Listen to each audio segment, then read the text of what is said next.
যে বিজেপির হাতে যাকে হিন্দিতে যাকে বলে মুদ্রা, ইংরেজিতে যাকে বলে পয়েন্ট, তার হাতে কিচ্ছু নেই। ধর্ম নিয়ে বিভাজন করা এবং পৃথক পৃথক রাজ্যের জন্য পৃথক পৃথক নানা রকমের গোলমাল পাকানো,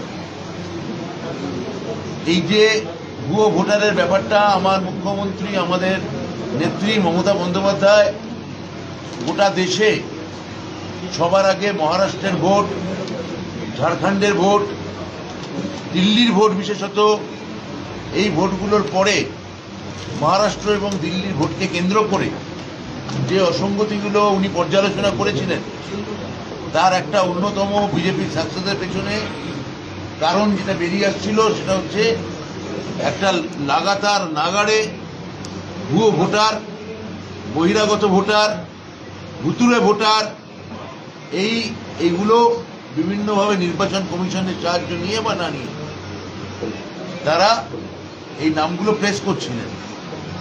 মুখ্যমন্ত্রী মমতা বন্দ্যোপাধ্যায় আমাদের রাজ্যের তিনি খুব সঠিকভাবে এই দিকে দিক নির্দেশ করেন এবং তিনি বুঝতে পারেন যেহেতু বিজেপির ভান্ডারে রাজনৈতিক পুঁজি ক্রমশ ফুরিয়ে আসছে, এখন ধর্ম নিয়ে বিভাজন করা ছাড়া তাদের হাতে কোনো বড় অস্ত্র নেই।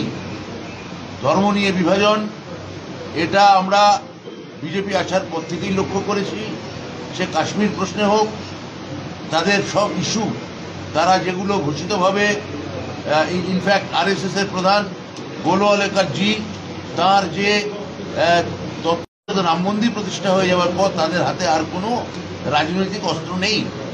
ফলে যেহেতু তাদের পুঁজি ফুরিয়ে আসছে, দখল করার জন্য তারা আর কোনো অস্ত্র পাচ্ছে না। কেননা পূর্ব ভারতের এই নরখণ্ডে যেভাবে মমতা বন্দ্যোপাধ্যায় উন্নয়নে একটা বিপুল হাওয়া এই আপামর ভাগীরথী তীরে যেভাবে বইয়ে দিয়েছেন, এই হাওয়াকে দূষিত করার জন্যে বিজেপির এই বিভাজন রাজনীতির আমদানি।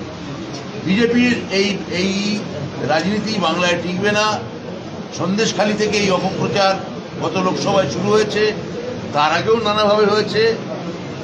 ভুয়ো ভিডিও ছড়ানো, ফেক ক্যাম্পেনিং, মানুষের মনে একটা ভয়ের সৃষ্টি, ত্রাসের সৃষ্টি এবং যেন তেন প্রকারণে আমাদের যে দুটি বড় ধর্মীয় গোষ্ঠী তাদের মধ্যে বিভেদ এবং বিভাজন তৈরি করা, সংঘর্ষ তৈরি করা, তারা ভুলে যাচ্ছেন আমাদের রাজ্যে আমরা দুর্গাপুজো, ঈদ, বড়দিন, আমাদের শিখ ধর্মের প্রতি যাবতীয় শ্রদ্ধা জ্ঞাপন, আমরা সমস্ত অনুষ্ঠান এখানে নির্বিশেষে এবং নির্বিচারে পালন করি।